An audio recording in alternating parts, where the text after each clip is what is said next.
C'est inédit avec Jean-Richard Nguessan. Il y a des raisons d'ordre social, d'ordre traditionnel. On dit, bon, quand vous avez des jumeaux, il faut forcément faire la mendicité pour permettre que ces enfants n'aient pas de problème dans le futur, tout ça. On croit ou on ne croit pas. Certaines personnes étaient déposées le matin pour pouvoir mener leur activité. C'était une activité. Voilà, parce que ces personnes-là versaient de l'argent à leur tuteur le soir. Il y en a qui se sont confiés à nous. Le matin, on les dépose, le soir, on vient les chercher. Ils ont même des protecteurs, des gens qui les protègent. C'est-à-dire que si vous tentez d'agresser un mendiant à Bobo, les tuteurs sortent, ils sont là, et puis ils observent tout.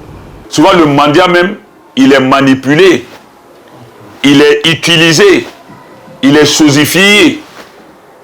Parce que des gens aujourd'hui font du trafic de mendiants. Tant qu'il aura des veuves, il aura des déplacés, il aura des malades, ce phénomène-là va exister. La mendicité a toujours existé, mais le phénomène qui se pratiquait par nécessité est devenu un véritable métier. Une situation qui interpelle les pouvoirs publics et même les autorités religieuses. Avec l'entrée de nouveaux acteurs, l'activité se professionnalise et s'organise en bande. Cet inédit est toujours en immersion dans l'univers de la mendicité. Il y a d'autres même qui ont la forme, qui ont la santé, mais qui veulent vivre spécialement de demander parce que pour eux c'est plus facile d'avoir que de demander un travail. Pour moi, personnellement, je vois que vraiment, c'est un manque de suivi des parents auprès des enfants.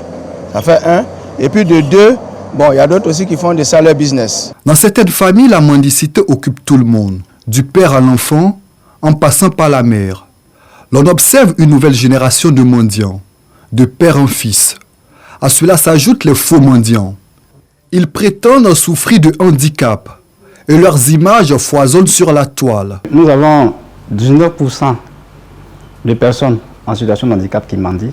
Ce n'est pas peu. Le taux de scolarisation en Côte d'Ivoire est faible, mais c'est encore plus faible pour les personnes en situation de handicap. Si les faux mendiants profitent de la bonne foi des passants, ils nuisent du même coup à ceux qui sont vraiment miséreux. Je viens au Carrefour la vessie pour mendier, pour chercher de l'argent pour me soigner.